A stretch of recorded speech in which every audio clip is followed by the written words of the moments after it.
ఏంటి ఓపెన్ చేస్తుంది అనుకుంటున్నారా? అదేనండి, మొన్న షాపింగ్ చేసిన కుండలు.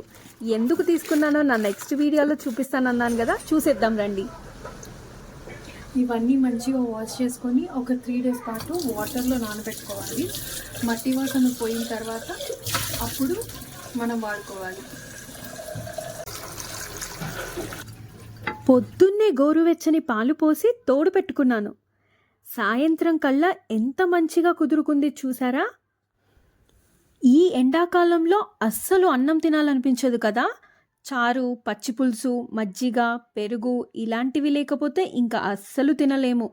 ఇందులో అద్భుతమైందేంటో తెలుసా? చద్దన్నం. చద్దన్నం అంటే ఇప్పుడు మనలా అన్నంలో పెరుగు వేసుకొని తినడం అనుకుంటున్నారా? అస్సలు కాదండి. మా నానమ్మ చెప్పేది, వాళ్ళు పొలం పనులకి వెళ్ళేటప్పుడు చద్దన్నం మూట కట్టుకుని తీసుకెళ్లేవారంట. అలాంటి అద్భుతమైన ప్రోబయాటిక్ కలిగిన ఫర్మెంటెడ్ రైస్ మనం ఇప్పుడు ఈ కుండలో చేసుకొని తిందాం.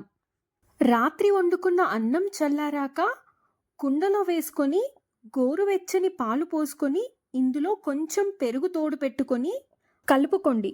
ఒక 2-3 మిరియాలు వేసుకొని మూత పెట్టుకోండి. ఇది ఇలాగే ఓవర్ నైట్ వదిలేస్తే మంచిగా ఫర్మెంట్ అవుతుంది. ఇందులో కొంచెం ఉప్పు వేసుకొని కొన్ని నీళ్లు పోసుకొని కలుపుకోండి.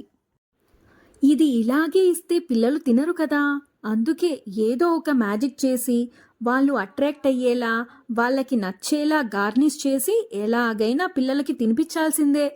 ఇదిగో చూడు ఎంత బాగుందా. ఇది తింటే చాలా చాలా బలం వస్తుంది తెలుసా. మొత్తం తినేసేయాలి. ఓకే, టేస్ట్ చూసి చెప్పు అమ్మకి ఎలా ఉందో. సూపర్ ఉంది మమ్మీ.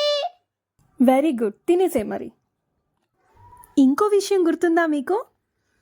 మనం పెళ్లిలో పెళ్లి కొడుకు నాగలి తీసుకొని వస్తే అమ్మాయి చద్దన్నం తీసుకొని వెళ్ళి తినిపిస్తుంది. గుర్తుందా మీకు? దీనికి ఇంత పెద్ద స్టోరీ ఉంది. అంటే దీంట్లో ఎంత బలం ఉందో ఆలోచించండి. ఇది ఉల్లిపాయ, పచ్చిమిర్చి, ఆవకాయతో తింటే ఇంకా అదిరిపోతుంది. నేనైతే ఆవకాయ వేసుకొని తింటున్నాను.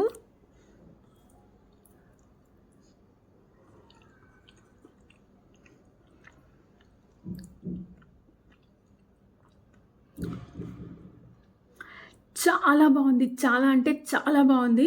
అండ్ చాలా టేస్టీగా కూడా ఉంది. అండ్ చాలా మంచిది కూడా హెల్త్కి. అందుకని మీరు కూడా మీ పిల్లలకి తప్పకుండా పెట్టండి.